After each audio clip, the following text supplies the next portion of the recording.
नमस्कार दोस्तों, मैं नीरज सर स्वागत करता हूं आप सभी का मेरे यूट्यूब चैनल पर। दोस्तों एसएससी एमटीएस 2022 का कल आंसर की चला है, यानी 28 जून को आंसर की चला है। इसके बाद लगातार मेरे पास कई क्वेरीज आ रहे हैं कि सर कट ऑफ क्या रहने वाला है।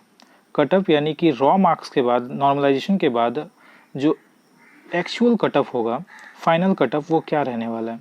दूसरा कि रिजल्ट कब आएगा, और एक चीज़ ये नो वेटिंग लिस्ट पॉलिसी, इसके बारे में मैं आपको वीडियो के अंत में बताऊँगा कि ये क्या है और ये किस तरह से आपके सिलेक्शन पे प्रभाव डाल सकता है। ठीक, तो चलिए वीडियो की शुरुआत करते हैं। पहला चीज़ देखिए, कट ऑफ बताने से पहले मैं एक दो चीज़ क्लियर करना चाहूँगा कि एसएससी एमटीएस के प्रीवियस ईयर का जो जितने वैकेंसीज थे उसका एक लेखा जोखा यहाँ है। यहाँ 2019 से है। देखिए यहाँ 2019 में जो टोटल सीट थी वो 9000 के आसपास थी, या फिर 20 में 3000, 21 में 7000, और इस साल 2022 में जो आपने एग्ज़ाम दिया है सबसे ज़्यादा वैकेंसीज है, 12523 वैकेंसीज है।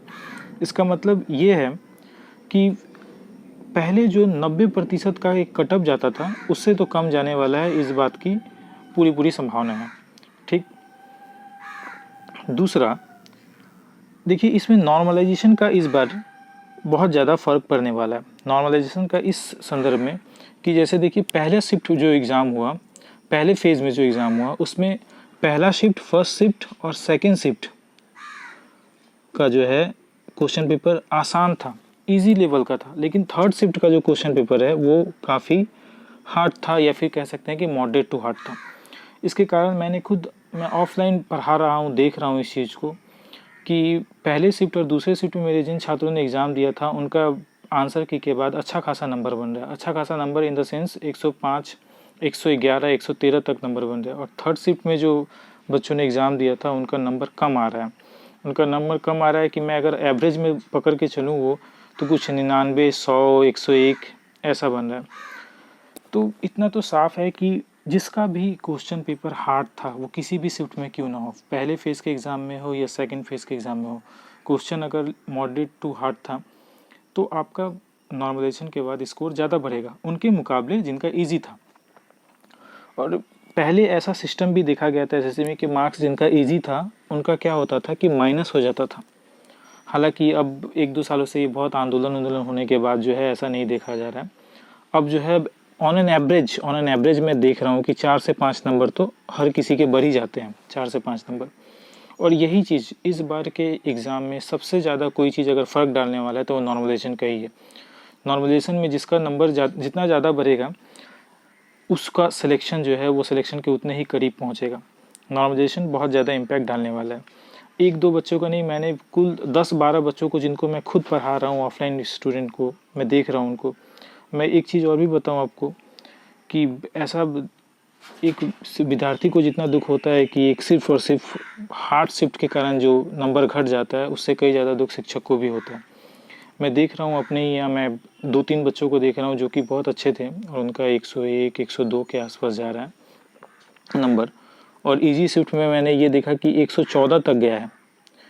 तो ये चीज़ें काफ़ी, ये तो है ही। देखिए इसमें किया जा सकता है नॉर्मलाइजेशन के बाद अब जैसा स्कोर होगा वो देखने वाली।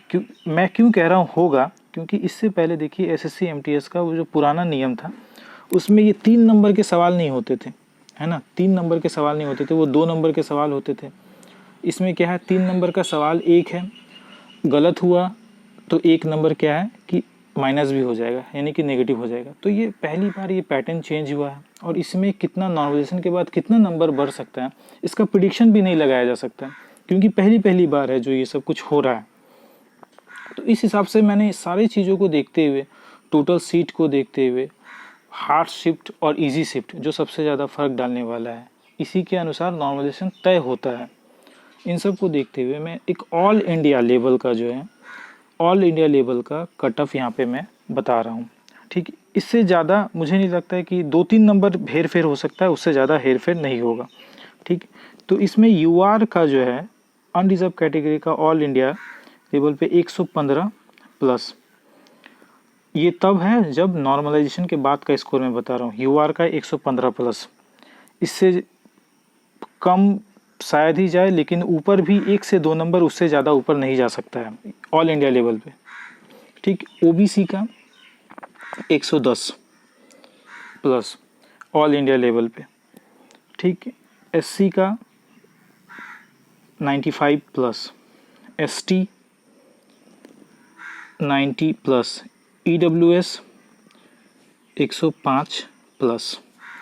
ये रहने वाला है ओवरऑल लेखा जोखा। आप लोग खुद भी देख लीजिएगा कि इससे कुछ 2-3 नंबर हेर फेर हो, उससे ज़्यादा हेर फेर नहीं होगा ऑल इंडिया लेवल पे। मैं बार बार बता रहा हूँ, फॉर्म भरते वक्त आपने देखा होगा वो कोड डालते वक्त स्टेट का, यूटी का, उसमें एक कोड ये भी होता है कि ऑल इंडिया लेवल पे MTS का जो है आप डाल रहे हैं, अगर वो कोड डालते हैं तो उस हिसाब से उसका भी एक अलग कटअप आता है ना।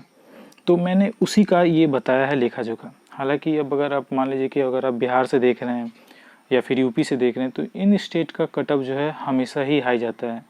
बिहार, यूपी, राजस्थान, हरियाणा, यहाँ का जो कटअप है हमेशा हाई जाता है। इनका कटअप इनसे भी 10 नंबर ज़्यादा जा सकता है, लेकिन ऑल इंडिया लेवल पे कटअप जो है वो यही होने वाला है। 2 से 3 नंबर का हेरफेर होगा, उससे ज़्यादा हेरफेर नहीं होगा, ठीक है।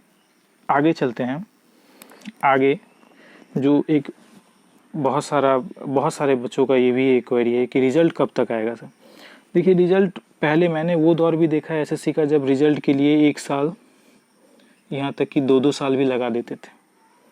लेकिन अब चूँकि SSC मिशन मोड में चल रहा है और रिज़ल्ट बहुत सही समय पे दे रहा है, तो इस हिसाब से मैं कह सकता हूँ कि फिर भी मान के चलिए आप कि 2 महीना तो लग ही जाएगा, 2 मंथ तो लग ही जाएगा, ठीक है। अब देखिए कि आखिरी एग्ज़ाम जो है वो कब हुआ था। आखिरी एग्ज़ाम 20 जून को हुआ था, ठीक है।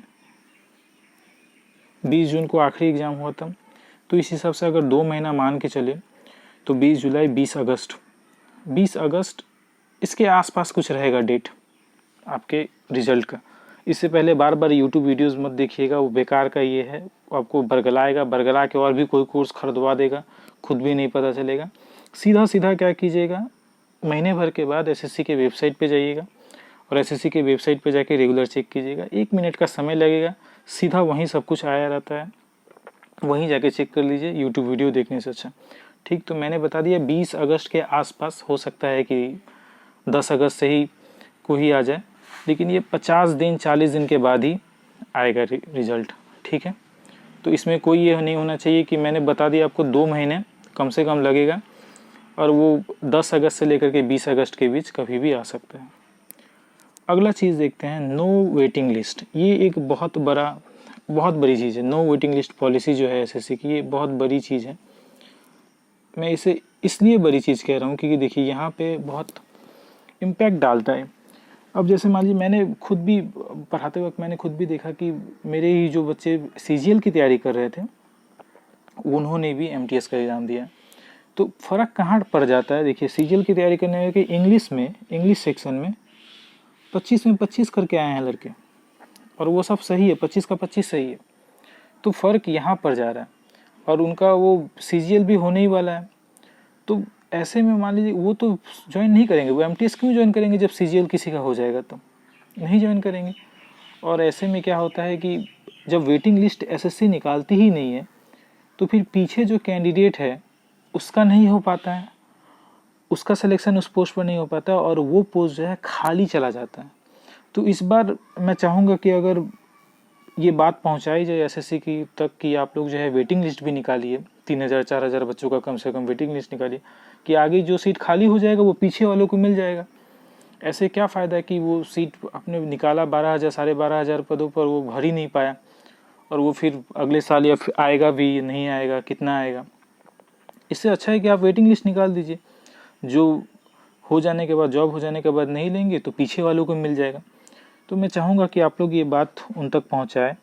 नो वेटिंग लिस्ट जो ये नहीं निकालते हैं वेटिंग लिस्ट, इस बार वेटिंग लिस्ट का भी एक जो है एक निकाल दिया जाए, एक निकाल दे, आप लिस्ट निकाल दे कि हाँ ये जो कैंडिडेट है ये लोग, वेटिंग लिस्ट का भी एक लिस्ट निकाल दे कि ये कैंडिडेट जो पीछे के कैंडिडेट है उन्हें भी मौका मिल सके, वो भी सरकारी नौकरी में जा सके, ठीक।